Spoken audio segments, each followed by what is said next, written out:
बिस्मिल्लाहिर्रहमानिर्रहीम अस्सलामु अलैकुम वरहमतुल्लाहि वबरकातुहू। डियर स्टूडेंट्स, आज हम लोग इंशाअल्लाह ताला अपनी 9th क्लास की फ़िज़िक्स का दो टॉपिक जो हैं उनके डिस्कशन करेंगे। इनमें सबसे पहले नंबर पे तो हम लोगों ने डिस्कस करना है E is equal to M C square को, और उसके बाद हमारा जो टॉपिक होगा कि relation between energy and environment. तो सबसे पहले नंबर पे स्टूडेंट हम स्टार्ट करते हैं अपने इस टॉपिक को E is equal to M C square से। अगर E is equal to M C square से देखा जाए तो what is mean by E is equal to M C square? Actually it is the Einstein's mass energy equation. Einstein ने हमें ये mess energy equation provide की थी, और ये प्रोवाइड क्यों की थी? क्योंकि उसने प्रिडिक्ट किया था inter conversion of matter and energy को, कि हमारे पास जब भी मैस टूटेगा, अगर मैस हमारे पास ब्रेक होगा तो बहुत ज़्यादा क्वांटिटी में हमें एनर्जी जो है वो मिलेगी। उसके रिलेशन को मेजर करने के लिए और कैलकुलेट करने के लिए हमें स्टूडेंट्स ये जो रिलेशन है ये प्रोवाइड किया गया, and it is written as E is equal to M C square, where as E is called the energy, m is called the mass, and c is called the speed of light, and the speed of light is equal to 3 into 10 raised to power 8 metre per second. ये student हमारी equation है, ये speed of light है c को, और आपसे equation पूछा जा सकता है आपके MCQs में या शॉर्ट क्वेश्चन की फॉर्म के अंदर कि what is mean by the Einstein's mass energy equation, right the equation. ये आप इक्वेशन लिखेंगे, और इस तरह से भी आपसे पूछा जा सकता है कि what is mean by the C in Einstein's mass energy equation. तो आपको ये डिफाइन करना पड़ेगा कि C is the speed of light and its value is 3 into 10 raised to power 8 metre per second. और डिफरेंट प्रोसीजर यहाँ पर show किए गए हैं स्टूडेंट कि हमारे पास जिस तरह सूरज की रोशनी हमें मिलती है तो वहाँ पर भी बहुत ज़्यादा जो है वो एक न्यूक्लियर फ्यूजन रिएक्शन वहाँ पर प्रोड्यूस हो रहा है, कॉन्टीन्यूसली होता चला जा रहा है। इसी तरह हम जब एटॉमिक बॉम्ब्स बनाते हैं या उन्हें यूज़ करते हैं तो उसके अंदर भी हमारे पास फ्यूजन रिएक्शंस होते हैं। तो ये जितने भी फ्यूजन रिएक्शंस हैं वो एक्चुअली इसी तरह से है कि मैस बर्न होता है, मैस ब्रेक करता है, और उसकी वजह से बहुत ज़्यादा एनर्जी जो है वो हमें मिलती है। तो ये सिंपल सा रिलेशन जो है वो आइंस्टाइन्स की मैस एनर्जी इक्वेशन का आपने याद रखना है। इसकी मैं थोड़ी सी मार्किंग आपको करा देता हूँ स्टूडेंट। सबसे पहले तो आप ये याद रखें कि आपकी यहाँ से फर्स्ट लाइन से लेकर आपकी रिएक्शन तक जो है वो आपकी स्टेटमेंट होगी। द रिलेशन से लेकर आपकी स्पीड ऑफ लाइट की ये जो वैल्यू है यहाँ तक, ये आपके पास इसका जो है वो न्यूमेरिकल फार्मूला होगा और इसकी डिटेल होगी। इसी तरह अगर एप्लीकेशन की बात की जाए तो यहाँ पर दो एप्लीकेशंस डिस्कस की गई हैं। सबसे पहले नंबर पे यहाँ से स्टार्ट की गई है, the above equation shows that the tremendous amount of energy can be obtained from a small quantity of matter, यहाँ से एनर्जी तक। इसी तरह सेकेंड एप्लीकेशन यहाँ से स्टार्ट करके मिलियंस ऑफ ईयर्स तक जो है वो डिफ़ाइन की गई है। और लास्ट में स्टूडेंट आपके पास एक छोटी सी और एक्सप्लेनेशन है यहाँ से ओनली से लेकर लास्ट तक, जो आपको ये सारी चीज़ें जो हैं वो डिफरेंट वे में डिफ़ाइन की गई हैं और बताई गई हैं कि what is mean by the mass energy equation. तो यहाँ पर जो याद रखने वाली चीज़ है स्टूडेंट वो सिर्फ़ और सिर्फ ये है कि हमारे पास मैस एनर्जी इक्वेशन आइंस्टाइन की क्या है, E का मतलब क्या है, मैस का मतलब क्या है, और C का मतलब क्या है, और C की वैल्यू क्या है।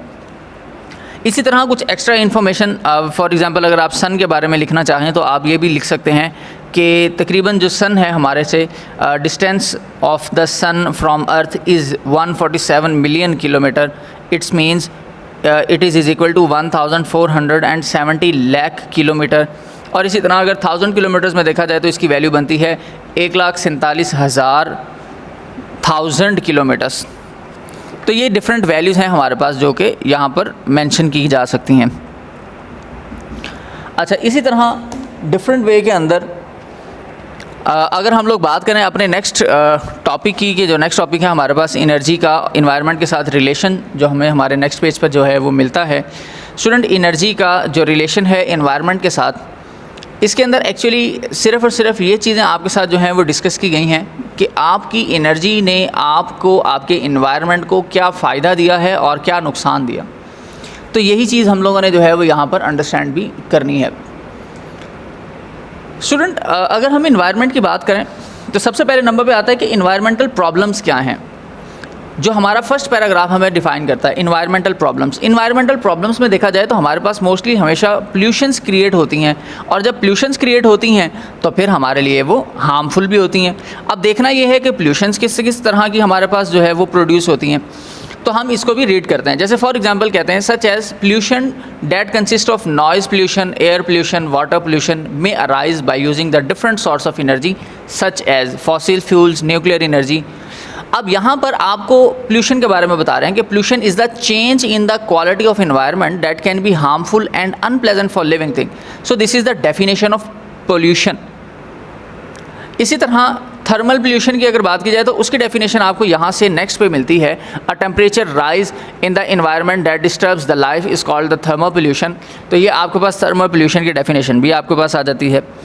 इसी तरह एयर पोल्यूशन की बात की जाए तो एयर पोल्यूशन को क्रिएट करने के लिए एयर पोल्यूटेंट्स कौन कौन से हैं, ऐसी कौन कौन सी चीज़ें हैं जिनकी वजह से आप को जो है वो नुकसान होता है। तो हम यहाँ लिख रहे हैं air pollutants are unwanted and harmful natural process such as volcanic eruption, forest fires and dust storms add pollutants to the air। यानी यहाँ पर ये कह रहे हैं कि बहुत ज़्यादा हार्मफुल है। क्यों हार्मफुल है और कैसे हार्मफुल होता है कि हमारे नेचुरल प्रोसेस, जैसे मिसाल के तौर पर वोल्केनो का फटना, लावा का पहाड़ से निकलना, फॉरेस्ट यानी जंगलों का जल जाना, उनको आग लग जाना, डस्ट स्टॉर्म यानी मिट्टी के गर्दो गुबार की जो हवाएं चलती हैं या आंधियाँ चलती हैं, ये हमारे एयर में पोल्यूटेंट ऐड कर देती हैं जो कि हमारे लिए बाद में बहुत ज़्यादा हार्मफुल हो जाती हैं। जैसे रिसेंटली आपने देखा होगा कि कुछ अरसा पहले से हमारे लाहौर शहर का भी जो टेम्परेचर है वो बहुत ज़्यादा चेंज हो रहा था क्लाइमेट की वजह से। इसी तरह हमारा जो एयर लेवल था वो भी इंक्रीज़ कर रहा था, यानी कि एयर में डस्ट पार्टिकल्स का जो लेवल है बहुत ज़्यादा इंक्रीज़ कर चुका था और दुनिया के दूसरे पोल्यूटेंट तरीन शहर के अंदर इसका नाम आ चुका था। लेकिन ये लॉकडाउन की वजह से काफ़ी हद तक जो है वो इसमें कमी आ चुकी है। अब दुनिया में सबसे पहले नंबर पे दिल्ली था और सेकंड नंबर पे हमारे पास लाहौर था जो कि बहुत ज़्यादा पोल्यूटेंट हो चुका था एनवायरमेंटल एयर के हवाले से।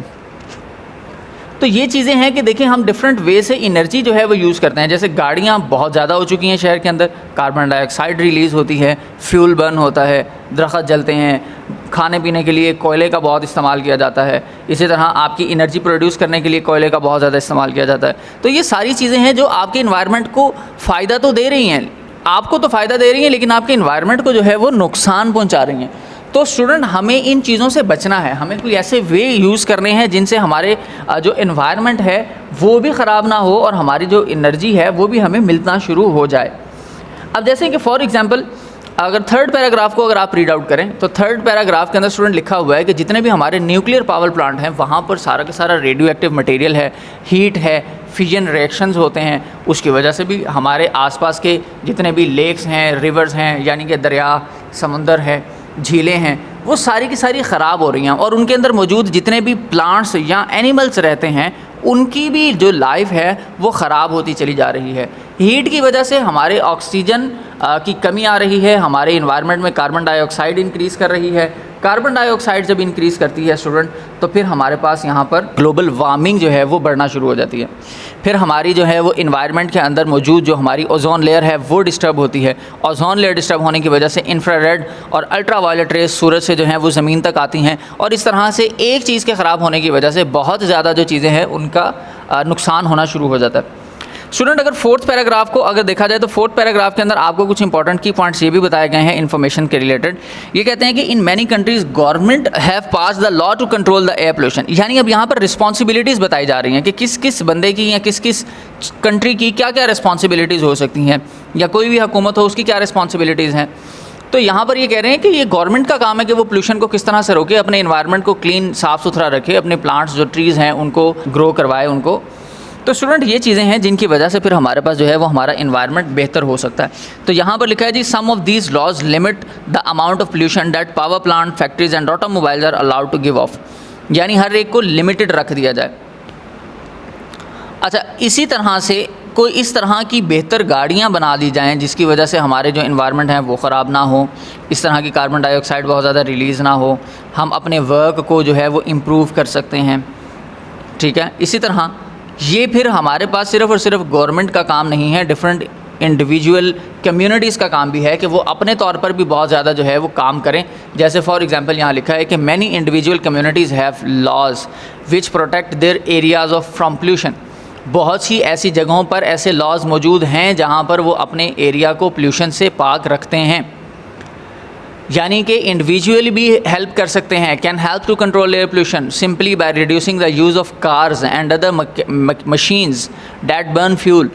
बहुत सी गाड़ियाँ और बहुत सी ऐसी मशीनें जो कि फ्यूल यानी कि पेट्रोल वगैरह जला रही हैं, आग जला रही हैं, हीट की वजह से कार्बन डाइऑक्साइड रिलीज़ कर रही हैं, तो हम उनको कम कर दें। अपने तौर पर भी अगर हर इंसान ये कोशिश कर ले कि यार हमने अपने इन्वायरमेंट को साफ़ रखना और साफ़ रखने के लिए मैंने किसी किस्म की पोल्यूशन क्रिएट नहीं करनी, चाहे वो हमारे पास लैंड पोल्यूशन हो, चाहे वो हमारी नॉइज़ पोल्यूशन हो, चाहे एयर पोल्यूशन हो, अगर हम इंडिविजुअली भी हर एक चीज़ का ख्याल रखेंगे तो इंशाअल्लाह ताला हमारी कम्युनिटी और कम्युनिटी की वजह से हमारे टाउन्स, फिर प्रोविंसेस और इसी तरह से हमारी जो कंट्री है वो सारी की सारी पोल्यूशन से पाक और साफ़ हो जाएगी।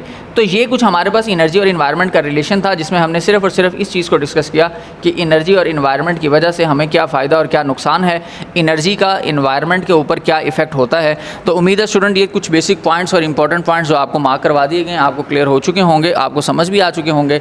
तो आपको इंशाअल्लाह ताला अब नेक्स्ट लेक्चर के अंदर जो है वो गाइड किया जाएगा about the efficiency of the different machines and the power.